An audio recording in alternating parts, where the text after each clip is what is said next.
Guys, welcome back to my channel. This is Ananya Janeja and आप लोगों का ज्योग्राफी का एग्ज़ाम बहुत ज़्यादा पास है, तो मैं आ गई हूँ आप लोगों को कुछ टिप्स एंड ट्रिक्स देने ताकि आपका एग्ज़ाम बहुत अच्छा जाए। एंड जब भी आपका एग्ज़ाम है, कल परसों, बेस्ट ऑफ लक। जब भी आप ये वीडियो देख रहे हो, एक चीज़ जो मैं आपको बताना चाहती हूँ, इसकी ज्योग्राफी का एग्ज़ाम ईजी आता है, सो डोंट वरी इतना ज़्यादा, ठीक है। बस आपको प्रेजेंस ऑफ माइंड की ज़रूरत है एंड आपको अपने ऊपर कॉन्फिडेंस रखना है और पेपर अच्छा जाएगा। बाकी जो टिप्स मैं आगे बताऊंगी वो फॉलो कर लेना।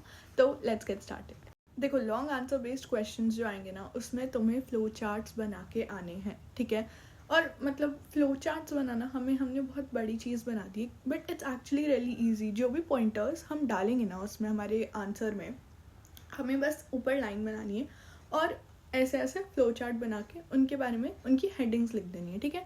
उससे टीचर को एक ओवरव्यू मिल जाएगा कि हम क्या क्या पॉइंटर्स डाल रहे हैं। तो this is one way to make a flow chart. वरना आप ऐसे भी कर सकते हो, बीच में एक गोला और इधर इधर 1 2 3 4, समझ रहे हो, लाइक उसके parts. But it depends on you कि क्वेश्चन कैसा है और आपको कैसे कंफर्टेबल लग रहा है।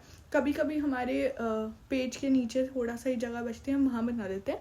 बट मैं रिकमेंड करूँगी कि आपके पास, आपने ना बोर्ड एग्जाम्स के लिए ना पैसे दिए, मतलब शीट्स के लिए, तो आप नए पेज से शुरू कर सकते हो। नीट ही लगेगा, बहुत अच्छा लगेगा। तो नए पेज से शुरू करना। और जहाँ पे भी लॉन्ग आंसर बेस में तो flow charts banana is actually really important, क्योंकि कभी हमें ये भी होता है ना कि हमें नहीं समझ में आता कि हम क्या लिखें, इतना नहीं लिख पाते। तब तो सबसे इम्पॉर्टेंट है कि हम फ्लो चार्ट्स बना के आए ताकि हमारे फुल मार्क्स टीचर दे दे, ठीक है। जहाँ पे भी देखो एग्जाम्पल्स डाल सकते हो, वहाँ पे एग्जाम्पल्स तो डालने ही डालने हैं।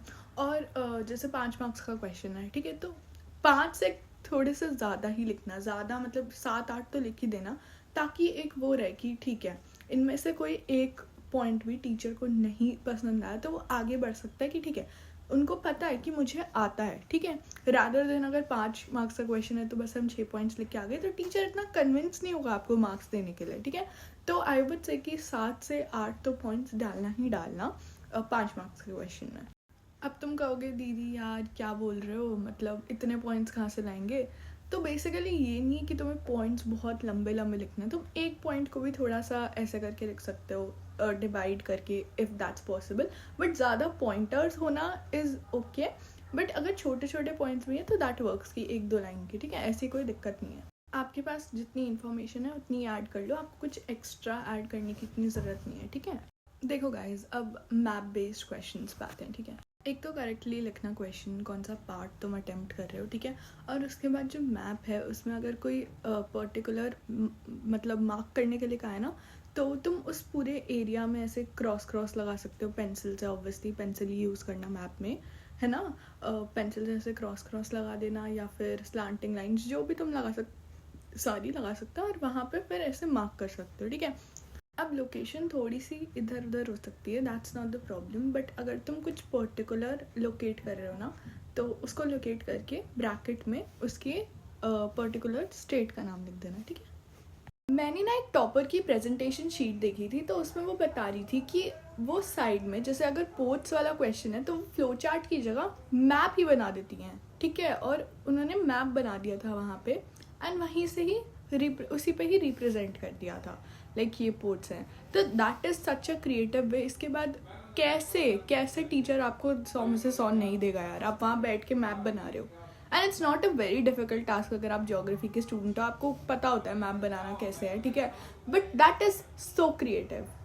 तो अगर मैप बन सके तो then that is better even than flow charts. मतलब एक क्वेश्चन में डोंट मेक फ्लो चार्ट्स, अगर उसमें मैप बन सकता है और आप उसमें बता सकते हो कि क्या what you are talking about.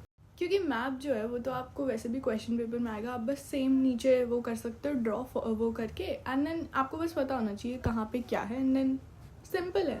बाकी ज्योग्राफी में आप डायग्राम्स बहुत अच्छे से देख के जाना। मैंने मैप्स का बता दिया, मैप्स का बहुत अच्छे से देख के जाना, है ना। मैप्स जो बुक में दिए होते हैं उनके नीचे भी कुछ कुछ लिखा होता है, क्या पता उनसे MCQs बन जाए, तो वो बहुत ढंग से देख के जाना वो। क्योंकि कभी कभी क्या होता है ना, कॉन्टेक्स्ट याद नहीं रहता, ठीक है। तो आपको पता होना चाहिए वो मैप कहाँ क्या, ठीक है, सब पता होना चाहिए। गाइस, पेपर प्रेजेंटेशन, चाहे आपका बहुत सारा पार्ट ऑब्जेक्टिव में भी चला जाता है, paper presentation is the main thing जो मेक करता है या ब्रेक करता है आपके लाइक पेपर को, राइट। क्योंकि हमारे जो असर्शन रीजंस MCQs वो इतने डिफिकल्ट नहीं आते हैं ज्योग्राफी में। तो इट्स नॉट दैट टफ. आपको मेनली बस ये देखना है कि आप एक तो MCQs में आपका प्रेजेंस ऑफ माइंड हो, और आपको मतलब आपको वैसे ही देख के ही अंदर से पता चल जाएगा क्या आंसर है. ऐसा कुछ बिल्कुल डिफ़िकल्ट नहीं आता है. बाकी जो 1 मार्कर्स होते हैं जो थोड़े छोटे होते हैं उनमें आपको ज़्यादा नहीं लिखना होता, कुछ भी एलैबोरेट नहीं करना होता. बट अगर आपको नहीं आता कुछ पर्टिकुलर, तब आप थोड़े से पॉइंट्स और ऐड कर सकते हो कि टीचर कोई ना कोई तो टिक कर ही देगा, राइट. बाकी प्लीज़ कीवर्ड्स का बहुत अच्छे से ध्यान देना, ठीक है. आपको कीवर्ड्स को अंडरलाइन करके आना है, कीवर्ड्स का यूज़ करना है जहाँ पे भी कर सकते हो. CBSE वही कीवर्ड्स ही ढूंढ रहा होता है, ठीक है. तो उनको आप अंडरलाइन कर दोगे तो टीचर को लगेगा कि ठीक है इसको पता है, तो वो मे बी ओवरलुक कर दें आपके बाकी मतलब बाकी जो भी आपने लिखा. अगर आपने कोई एक लाइन में कुछ ऐसी अटर शटर भी लिखा है तब भी वो इतना ध्यान नहीं देंगे. बट आपको कीवर्ड्स को बहुत अच्छे से अंडरलाइन करना है. देखो एग्जैक्ट कीवर्ड्स तो I think sample papers books में भी आती होंगी ज्योग्राफी की, वरना आप मतलब जो टॉपर्स की आंसर शीट्स है ना वो आप एनालाइज कर सकते हो. आपको पता चलेगा कि वो कैसे लिख रहे हैं, वो करके जाना एक बार, ठीक है. अगर सैम्पल पेपर नहीं भी लगा रहे, PYQs तो लगा ही लिए होंगे आप लोगों ने, नहीं लगाए तो PYQs भी लगाने की कोशिश करो और आंसर शीट एनालाइज कर लो 1-2 टॉपर्स की, ताकि आपको पता लग जाए वो कैसे लिखते हैं एंड ये सॉर्टेड. अब देखो गाइज, अगर 3 मार्कर्स क्वेश्चन है तो 4 पॉइंट्स तो डालने ही है.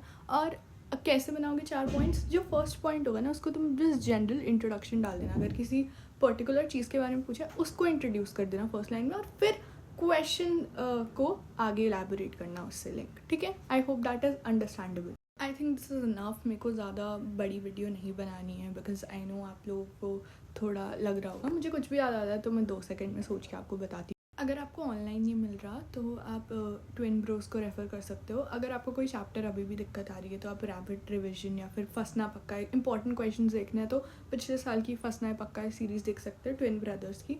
मैं यही रेफ़र करूँगी, मुझे लाइक काफ़ी हेल्प होती है इनसे. सुबह सुबह एक बार रिवीजन कर सकते हो तो मैप्स तो देख के जाना ही. प्रॉपर रिवीजन अगर कर सकते हो तो देख जाना, ठीक है. माइंड मैप्स, अगर आपके पास कोई सैम्पल पेपर है उसमें माइंड मैप्स है वो देख जाना, ताकि आपको पता चल जाए कैसे फ्लो चार्ट्स बनाने हैं. जो भी है मतलब कुछ भी नया अब मत करने बैठना. अब हो गया, अब जितना किया उतने उसी को ही रिवाइज कर लो, ठीक है. रीडिंग टाइम में MCQ कर सकते हो तुम, ठीक है. वैसे और पेपर वैसे मैंने देखा है टॉपर्स पीछे से शुरू करते हैं, बट तुम्हें जैसे शुरू करना है यू कैन डू दैट. ऐसी कोई दिक्कत नहीं है, ठीक है.